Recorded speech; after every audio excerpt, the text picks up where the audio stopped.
I didn't actually think I was going to make a video on Truth and Recon until the other day when I said I kind of felt like it, to be honest with you. I mean, this is such a good mission. One of my favorite missions in the series, but also I think it might be my favorite mission in the game. I enjoy this mission, and I also really enjoy Guilty Spark and Silent Cartographer, but man. So I did end up actually starting this mission yesterday. I never finished it just because I'm gonna be honest, I got to a point of I really wasn't saying anything and I didn't think it would make for a very interesting video, so I just straight up decided not to like make it into a full video. But I do have like things that I feel like talking about today. The Enfield closed beta test thing that they have, I think it's still currently going on. It started yesterday, and the reviews for the game have been incredible so far, so I'm really excited for that game when it comes out. I don't believe I ended up getting into the closed beta, which admittedly kind of sucks, but I mean, what are you gonna do, right? But yeah, something I do want to point out at some point is once I'm done with this little like section of fighting this stuff, I'm going to point it out. So you notice how the ground in this part of the game looks really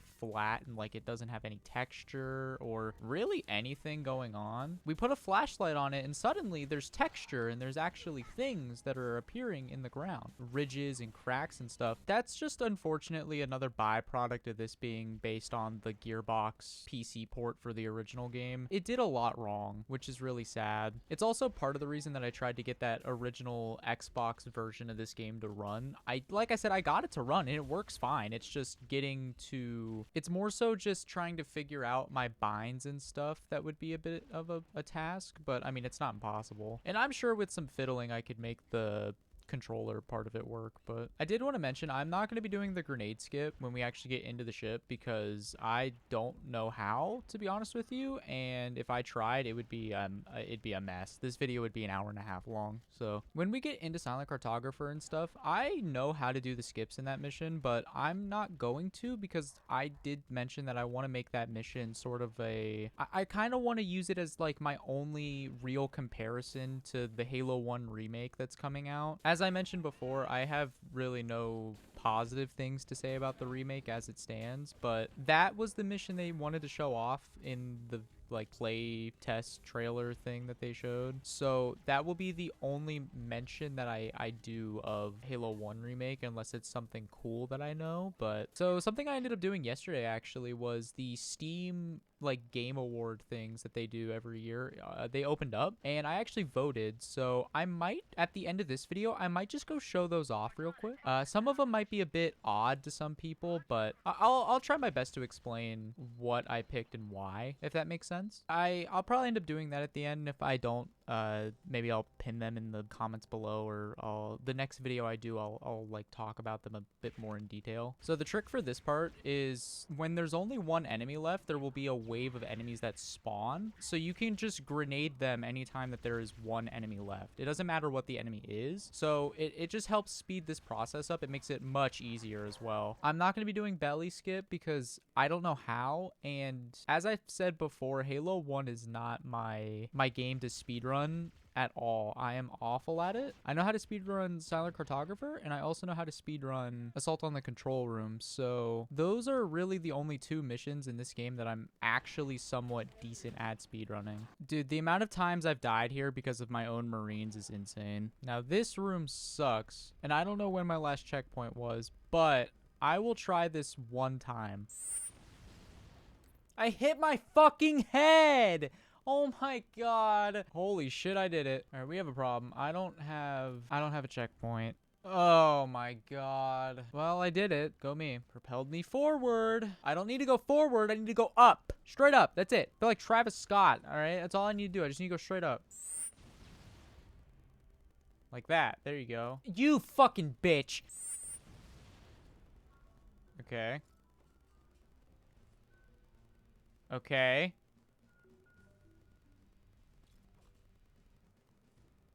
Okay, okay, okay, okay. We're fucking saved. Oh, I'm gonna have to edit so much of that out, but oh my god, we're saved. The video is happening. Holy fuck. Why did I do that? Why did I think that that was a good idea to do for a fucking video? Holy shit. Oh my god. Oh man, I almost want a last checkpoint out of fucking spite, but I'm not because I'm not doing that again. Oh my god. Okay.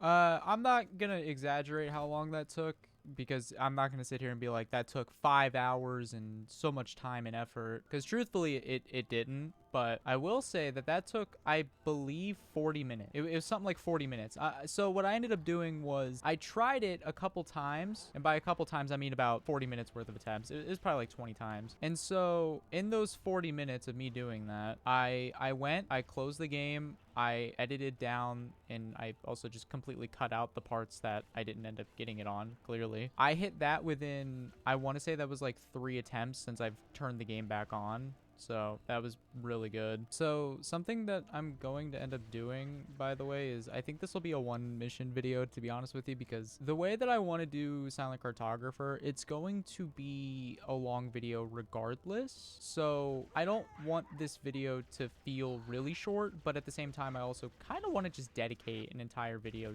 to Silent Cartographer, pretty much. One of the best Halo missions just in the series. It's an incredibly great mission. So I want to give that mission what it deserves, and that I will be doing. So something that I was using Anniversary for there was it's a bit easier to line up the grenades on Anniversary from what I can tell. So I figured I would just use my Anniversary graphics for that. All right, so I've never tried this before, to be honest with you, but we can end the mission sooner than it's intended to because we're gonna end up turning keys against us. So I think the way that this is gonna end up working is I believe we shoot you. All right, so now that we're here, I think it's like right around here. I want to do that. So now keys is hostile, right? So all we need to do now is clean out this room over here, and then I think we're done. Yeah.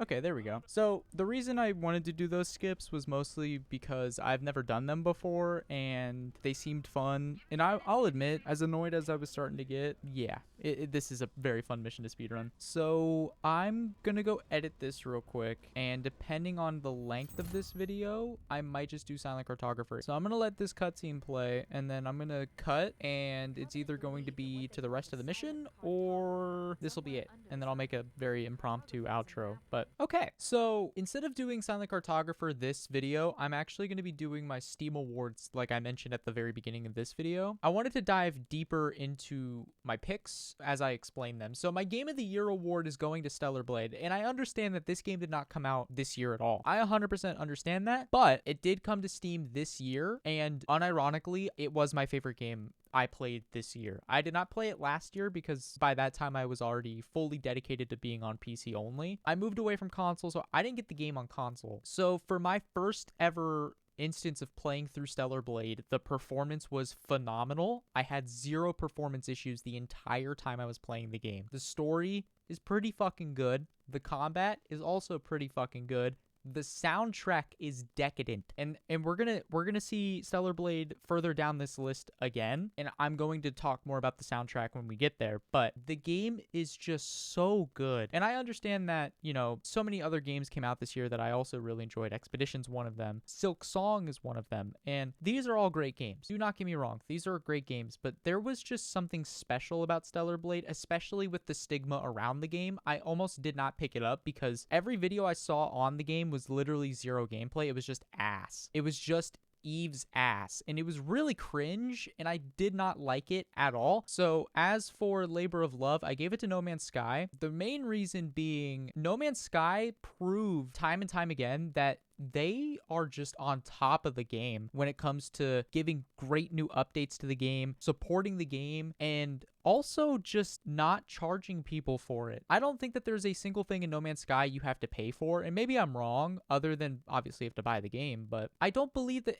anything in No Man's Sky is paid for. I think all of it's free, and that's insane to me. Once again, I will say this, go play No Man's Sky. This is a phenomenal game, one of the best games that you could play right now, in my opinion. So I don't own a Steam Deck, but I have heard nothing but good about Silksong on it. And also, Silksong is a great game. I wanted to win something here. So I voted Marvel Rivals for Better with Friends because, I mean, I agree. I think Marvel Rivals is one of the better games that you can play right now that you can play with your friends. It's a fun game. It's honestly a pretty damn good game at that. And so I did agree with this. Some of the other games in there were like Path of Exile 2, Schedule 1, Repo. I did not like Repo at all. And Path of Exile 2 is in a state where you could play it by yourself or with someone, and it really wouldn't change the outcome, in my opinion. I think that game's fine the way that it is. Schedule 1's okay. I just don't think it's built up enough yet. It's a good game though, and I 100% recommend it. It's in early access for a reason. So now, outstanding visual style, I was going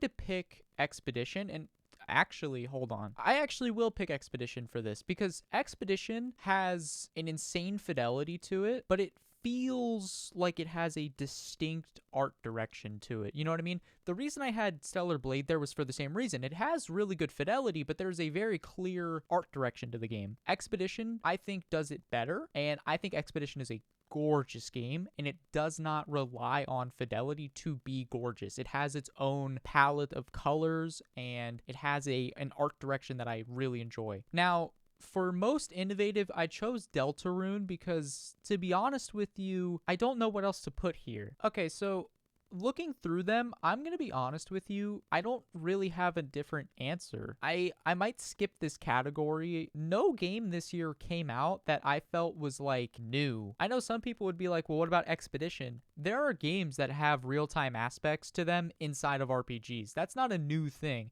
The way that they did it was technically new. I don't know if it warrants most innovative. Does that make sense? I don't know.